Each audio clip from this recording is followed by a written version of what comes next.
He's dead. All of Kenny's characters were high concepts. You knew exactly who they were. And that's what was good about them. Oh, kiss of puke.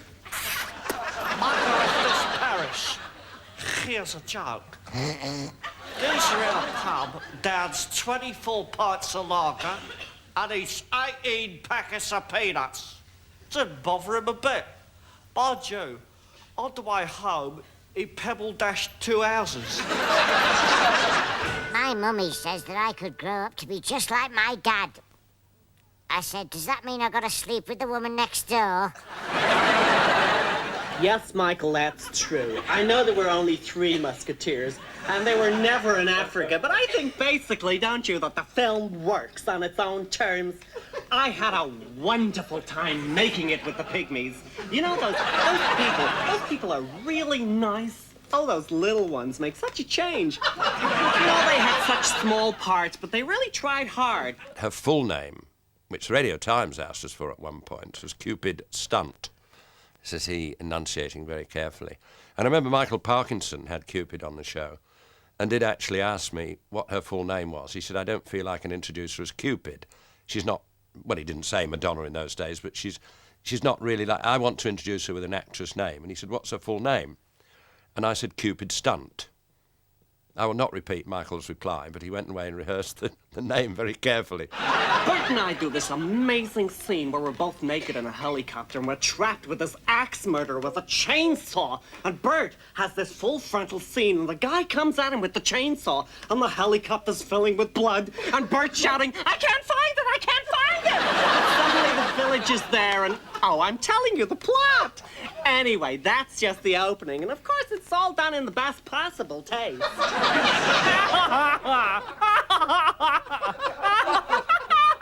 That's not funny at all. He enjoyed all his characters. There wasn't anything he disliked. And I think the way that he played all his characters showed that he could take anyone, any style of person, and bring a realness to them and a humour. So from Cupid Stunt to Sid Snot to Gizzard Puke, Kenny made those people real and funny. The mooted name for the rocker bedecked in black leather, Ray and Kenny came up with Sid Snot. And I, very sniffily and pompously, said, we can do better than that. That is terrible. And we had one of our rare disagreements. They lined up against me 2-1 and said, he's called Sid Snot. And I came up with other names, which I can't remember now. They've been erased from my memory, which I thought were wittier. Nope, Sid Snot it was, and that seemed to catch on. So I just backed off gracefully and said, all right. I still think it's a terrible name. I do, Ev. So this snail is going across the lawn on a beautiful summer morning, sun shining, birds are singing everywhere, and he feels great. He thinks to himself, life really is worth living. And he's so happy, he starts to sing. Chanson d'amour, and the lawnmower goes, rat-tat-tat-tat-tat.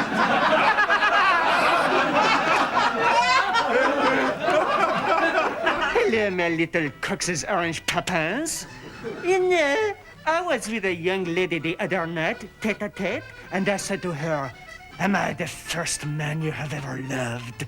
And she said, I don't know, were you in Marseille in 1962? Au revoir, my little King Edwards. The gallery of characters soon built up. We wanted a heavily accented French character who wasn't Clouseau, but was something individual. And I think it was Kenny himself who came up with the idea of the rubber jaw for Marcel Wave. It was the only character in which he concealed his beard, because he fancied the idea of having a curly moustache and no beard. So he did all that, My Little Courgettes and everything with this ridiculous rubber chin on. And then the last one we ever did, he wrenched the rubber chin off his face, crying, it was me all the time. It was as if there'd been a great illusion.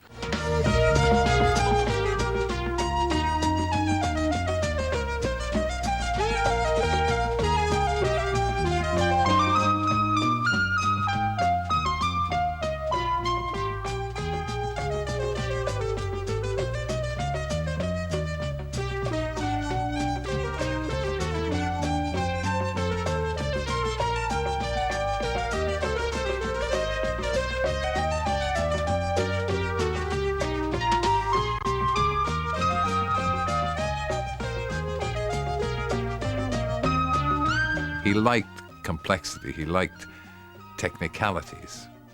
And indeed, his jokes on radio and his jokes on television were based on technicalities, not necessarily wordplay.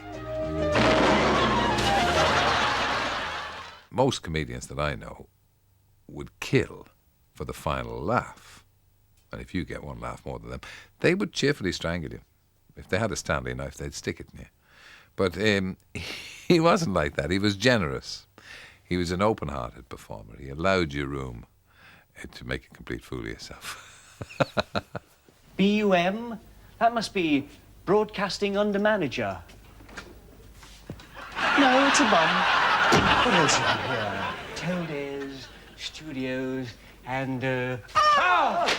Ken! You! Well met! At Moonlight! Let us continue as we did last night. Darling! You're dancing as well as ever. I know. But now I must away. Why? I must see the Broadcasting Under Manager. No!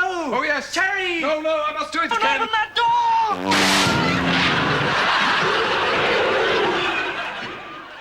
It was the only show I've ever worked on where nobody said quiet.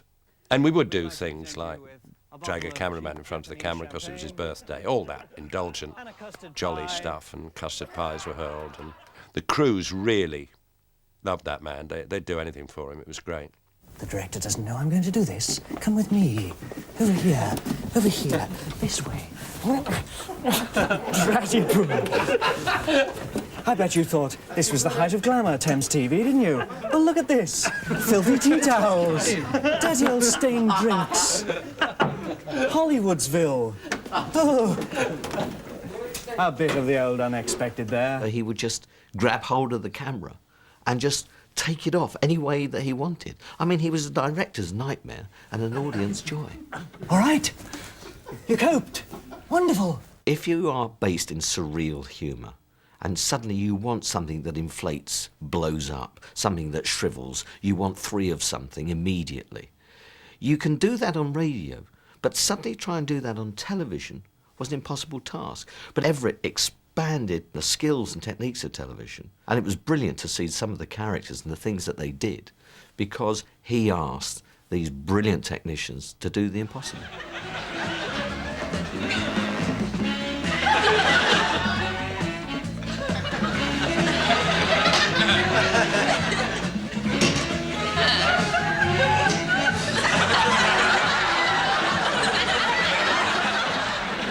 Tell me, Miss Wilcox, what exactly is it that you do? Well, I sing, and I act, Yes? and I dye my hair. My God. How did you do that? Do what? Well, your hair, it keeps changing colour. Oh, really? What colour is it now? Well, it's sort of green, blue, red. Ah, well, that means it's Tuesday. My God. How did you know that? How embarrassing.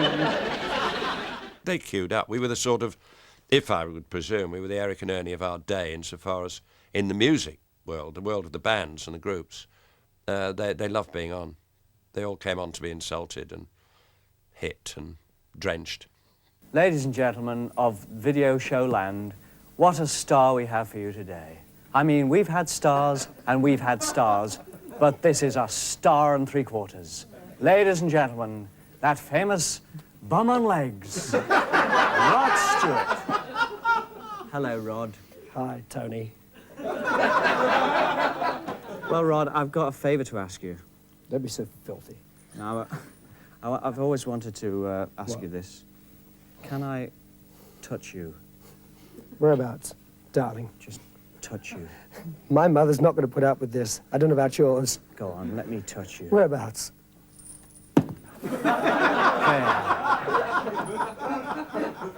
So I'm supposed to actually look as if I didn't know that was actually going to happen, you know. Because, I'm supposed to, you know. And, anyway, he didn't know that was going to happen either. We felt comfortable with him. And quite often that's not the case when you do a TV show. You don't feel absolutely at ease in the environment. But because we knew him and we knew that he genuinely liked us, we'd do anything. I mean, why would I string myself up? As ever, we leave you with a cliffhanger. Shut up! Shut up! This could only have been done on the Kenny Everett show because The other person I suppose I would have done it with would have been Eric Morecambe, the Morecambe and Wise show. Again, they were very lovable characters. They were really wonderful people as well, very nice people to work with. But the obvious thing for me was, and that's what Kenny homed in on, was the fact that my image has always been the nice boy, the boy next door, the goody two-shoes of rock and roll. Good morning. What do you want? Well, this is a Change Your Image Limited, isn't it? Well, what's it got to do with you? Well, I'd like to change my image. Well, don't just stand there. Tell me what you are now. Well, I'm Cliff Richard. Oh, my God. Well, I know it's got its problems. You see, I'm so nice and I've got these teeth and everything and everybody just loves me. It's just awful. I haven't got an enemy in the world. I bet you're one of these people who goes around smiling and saying, good afternoon and thank you. It's exactly what I do. You've got to help me. I think I've got just the thing for you. It's somewhere here, yeah. Ah, here we are. Sarcasm for rock stars. This is what you need. You've got to learn to be sarcastic. That sounds great. No, you say, that sounds great. Oh, that sounds great. It's too likeable. Not like that. You're supposed to be rude to me, make me hate you. Try it again. Well, that sounds great. Oh, that was terrific. Oh, do you think so? Thank you. No, I was being sarcastic, get it? Oh, were you? No, it's, oh, were you? I'm sorry. Don't ever say sorry. Say, I'm sorry. Sorry? Oh, no. Oh, terrific. Just when I think I'm getting somewhere. Thank you very much. Great. Oh, blimey. I think he's got it. Great! Some people would have thought that maybe I wouldn't have done it, but for me it was an obvious thing to do. But probably obvious because it was Kenny again. I could trust him, that I knew that whatever he was doing, it wouldn't be a send up. We'd be laughed with. I wouldn't be laughed at. Quite a lot of the TV stuff that you see now, comedy-wise, people have laughs at your expense. And from the bits that I remember with Kenny, he didn't laugh or get a laugh at my expense. We did it together and we got laughs together and people laughed with us. I got myself a crying, talking, sleeping. Mom! I want my mom. Commercial time. Mrs. Drudge cleans her kitchen floor the old-fashioned way with a traditional detergent. She's been at it all morning with no results. Stupid cow. On the other hand, Mrs. Clean uses Flush, the new improved high-speed floor cleaner with added zing. Look at her go. Look at that shine. Look at that floor. Look at those legs. It's done in minutes, and the rest of the day's her own.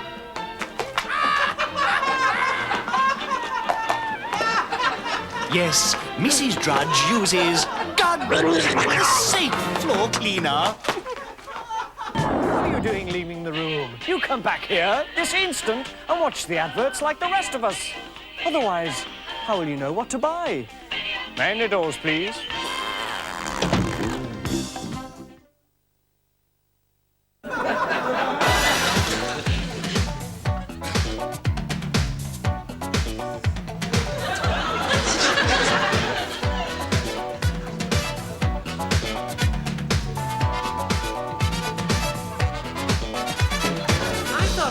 Something you wear, you know, round your shoulders and the rest is bare, but I love records and big hits. Sydney, get your hand off my... Pleasant surprise. Up to now, the show's been almost acceptable, apart from one of two of the groups. And the dancers. Those dancers. When will they stop? And Lenny himself, that skin-tight shirt, hugging his biceps, turning the head of a poor innocent girl. It's got to stop! Pinky!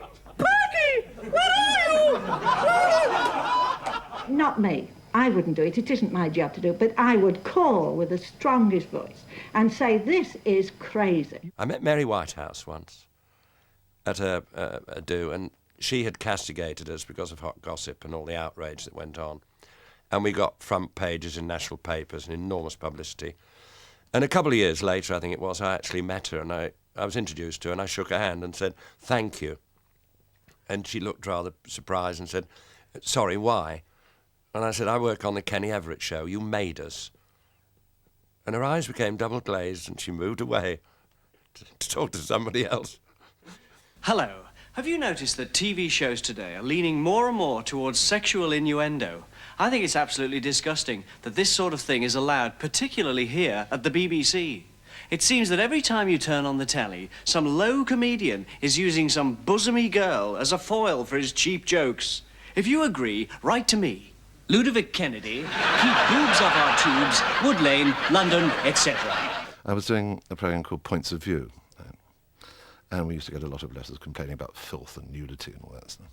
So I was asked to go on the Kenny Everett show, and the close-up of me is saying, there's too much nudity, filth and rubbish on the screen. I'm absolutely disgusted by the nudity. And the camera pulls back and there's a naked girl sitting on my lap as I'm saying this. I quite agree. This sort of thing must stop. We had the usual brigade of people who hadn't really seen him and said it was filth and disgusting and how dare they. And of course the great fans would write in and say, how can they say that? The man's a genius. So that really happened about. It's very self-defeating, all those programmes about what the viewers think and say. But no, there's no result ever comes of it. It boils down to, oh no he didn't, oh yes he did, and that's the end of that. And with Kenny, I think you just had to take him as he was, like not the 9 o'clock news. He would do things that would outrage.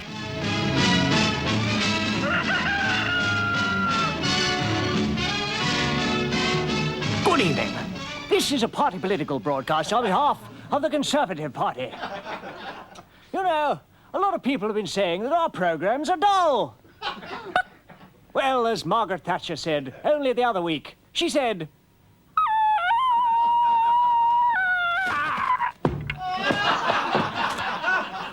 Good grief, I've lost my deposit.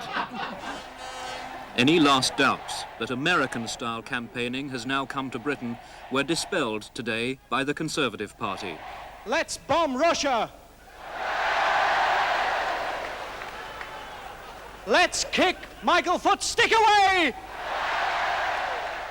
At the end, somebody remarked that after this performance, election campaigning in Britain will never be quite the same again.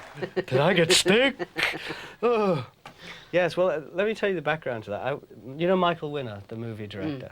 Michael said, you've got to say something outrageous, Kenny, because you'll be on stage and it'll probably be on the news. So I thought, oh my God, what? Something like, let's bomb Russia? Well, perfect! I can't say that, Michael, it's outrageous. You're in the business of outrageous, Montoya. So I went on stage and said this fairly innocuous, I thought, statement. Because, I mean, we couldn't bomb Russia if we tried, could we? We've got one wooden rocket, and the rubber band's bust anyway. Have you actually been to number 10? She doesn't know who I am. She grabbed hold of my hand and she went, put your hand out, you're me, I'm her. There's number 10. She went, so nice of you to have come. He had a great simplicity about him. He was complicated, of course, but he was simple in his relationships and simple in his attitude. I don't think he certainly wasn't cynical. I don't think he expected to be hurt. I don't think he thought that people would do him wrong. I think he thought that once he worked on the radio and got to do what he wanted to do, that the world would be always kind to him. Working with him was a joy, with all the ups and downs. But his friendship was great. He called me honorary gay. You're honorary gay, he said. Married 30 years and 4 children. What a smokescreen. In those days, if you said, as I did, oh, by the way, folks, because they asked me, yes, I'm gay, they went, oh, Kenny Everett is a screaming fag! And that got it over with. Whereas now, if the news of the world want to go to town on you, they have to, I mean, being gay is nothing now. It has to be, he nails choir boys to the roof, sort of thing. You know, they've got to really go to town nowadays, and I'm old news now. We were at the Italian behind Capitol, and he said, Ivan's come back from New York, or whatever it was, and he said he thinks Freddie's HIV. That was the first one, and he said I could be as well. And I said, you know, let's not think about it. It's not going to happen. It's not going to happen. And he took my hand over the table and he said, yes, it will. Kenny Everett was ambushed by cameras and fans as he turned up for work this afternoon. He admitted he would have preferred keeping quiet about being HIV positive, but his message was that he was feeling as zany as ever. What's your response to all the fans who've turned out today to... I got 3 hugs in the street this morning. Yeah. I must do this more often. Kenny was a great cuddler. When I next saw him, which was I think the day afterwards, and when it was really public, I gave him a big hug in the studio and I said, "You all right?" And he said, "Yeah, I'm fine." He said, "I'm checking out who's touching me." So he was incredibly sensitive as a man and a human being. I think the day he announced that he was HIV positive, all we had were letters of support. Wonderful, wonderful letters saying how sorry they were to hear that he was HIV positive. However, carry on working. We still want to see you. We still want to listen to you. And they were loyal and true. Kenny Everett has known about his condition for 4 years. He could have picked up the virus as much as 10 years ago. When we discussed him and his condition, which he'd always try and laugh about, I had to be very careful. I was very aware of being very careful. I wanted him to know that I would give him my livers and kidneys, and I'd tell him, I wish I could just give you everything to make you better. But he'd know that, and so would never dwell depressingly on it. I'd say, "Oh, so now you're going to leave me here in the stench of the smoggy London, where we always had a pact we'd roll off together the end of Beachy Head in old-fashioned bath chairs."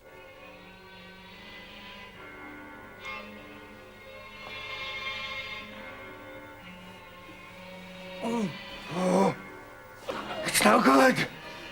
You've got to go into the kitchen and change into something horrible!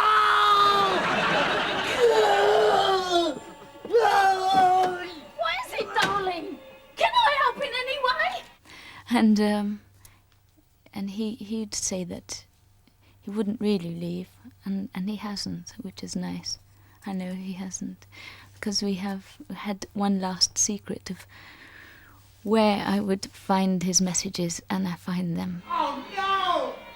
I'm changing into a fly! Oh, darling! How horrible! How can we possibly live together with you as a giant fly?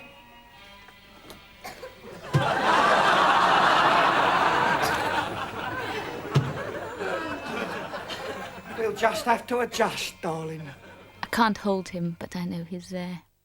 I don't think Ken ever believed that anything on this planet was real. I think he never saw himself as a human being among other human beings. He saw himself as a fantasy of his own imagination, and the people around him as fantasies as well. And I think that's what coloured his work in the end. If you had to sort of sum him up, you would say, well, he had a fantastic view of the world, and he was the fantasy within it. I'd like to dunk you in my coffee, spread you on my bread. Gee, I wish that you were in the highball going to my head. Dear, when you sit across the table, I'm done like the giant in the fable. Fee-fi, for fun, I'm overcome with a cannibalistic feeling. I'd like to smother you with mushrooms and everything. I claim you'd be a dainty dish to set before a king. Sweetheart, if I could obtain you as part of my daily menu, I'd like to dunk you in my coffee, spread you on my bread. He'd like to dunk us in his coffee, spread us on his bread. We wish that we were in the highball going to his head. Sweetheart, if I could obtain you as part of my daily menu, I'd like to dunk you in my coffee, spread you on my bread. He probably walks around Harrods when it's closed. No, yes, I'm sure he's somewhere full of gleeful people and fresh air. We were once high up above Dovedale, and we were leaning on a fence looking down the valley. And he said to me, hey, this is great. He said, God must have planned this place. Or he said, this is what heaven will be, won't it? So I said, probably. He said, shall we be buried here? He said, shall we make it? I said, well, let's wait 50 years or so before we do. And, joking. And he said, no, he said, I could actually see myself and I would quite like to be buried up here. I said, well, you can't dig a hole and bury yourself. He said, but, ashes could go there. And in fact, we did. There was so much love on his funeral. I don't think I will ever experience anything like it again. To see all those people, all those presenters, all those faces who said, we loved him, he was brilliant. And it must have meant such a lot to him. It really must. Because I firmly believed in the church he was still going to pop out of the coffin. I just thought it's going to be another sketch. It's just going to open any minute and he's going to say, hello, it was all a joke. You know, that was the mood. That this isn't real and, you know, that he'll be back.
Influence is always a hard thing, I think, to analyse, because usually we're influenced and no one really knows it's happening.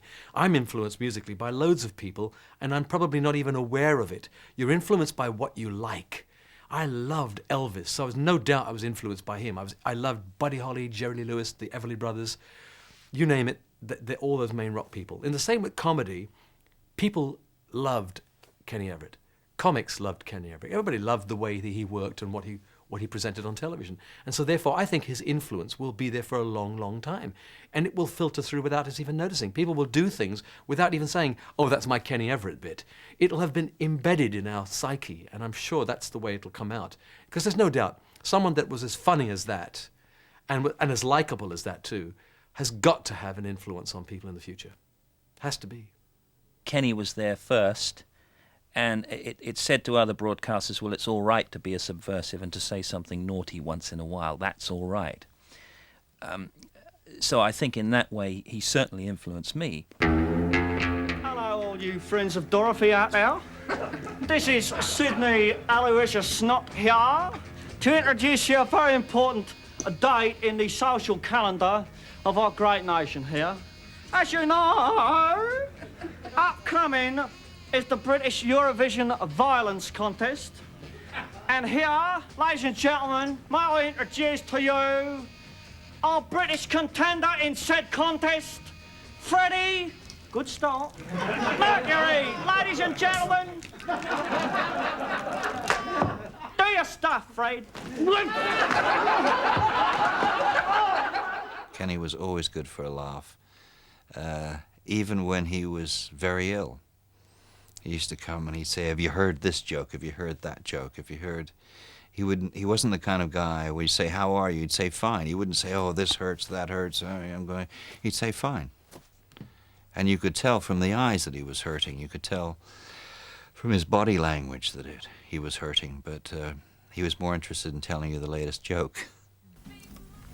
I say, Ken. What? Got any time left over? Yes. Well, why not tell them your joke? What a wonderful idea!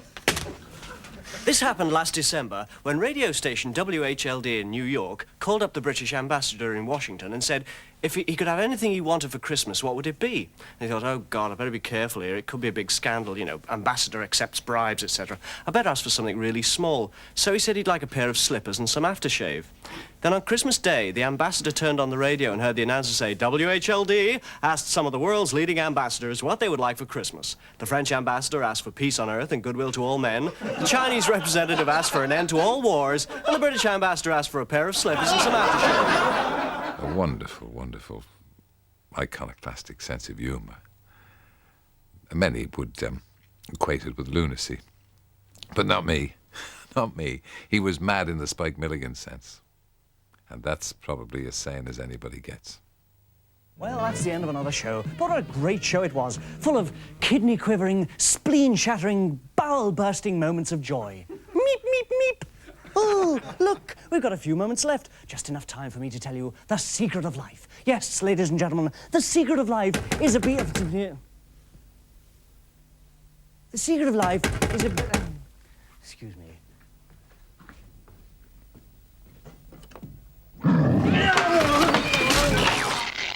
It's a wrap!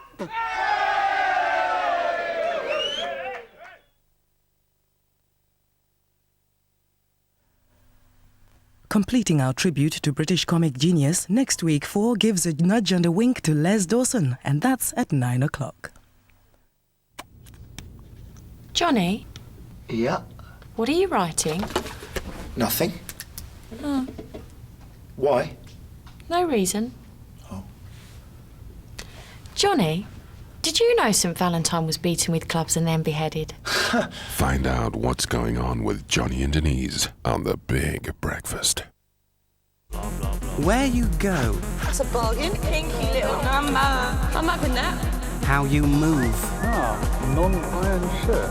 I know you're not a casual person. and what you buy. Let's go to C&A's. Forget free will, they have ways of making you shop till you drop. Tuesday at 8 on 4.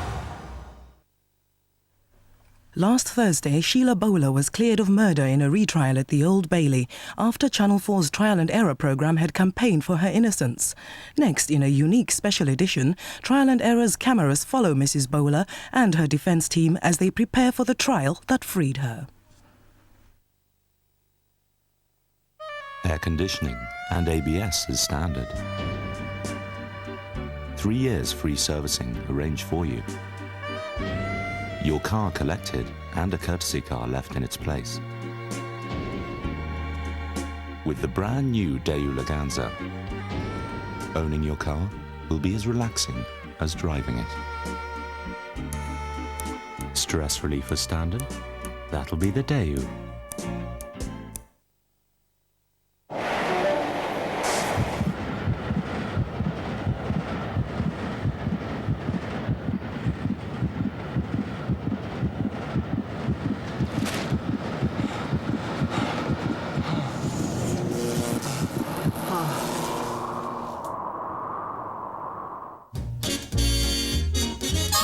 There may be trouble ahead, but while there's moonlight and music and love and romance, let's face the music and dance. And I Dunbar understand that life's a funny old game and no one knows what's round the next corner. But don't worry, the right financial advice will help you cope. Let's face the music and dance. Are you all right? You look like death. You should have seen the other bloke. And I Dunbar, professional advice for the life you don't yet know.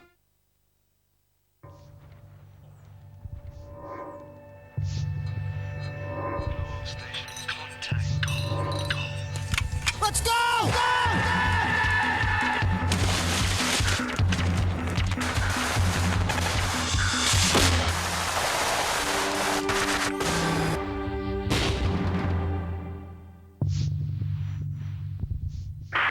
0345-300-111, over.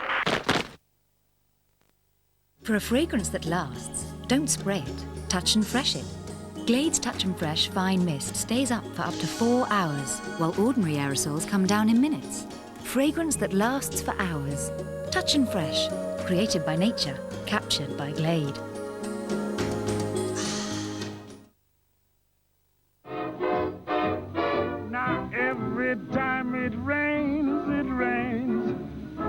is from heaven.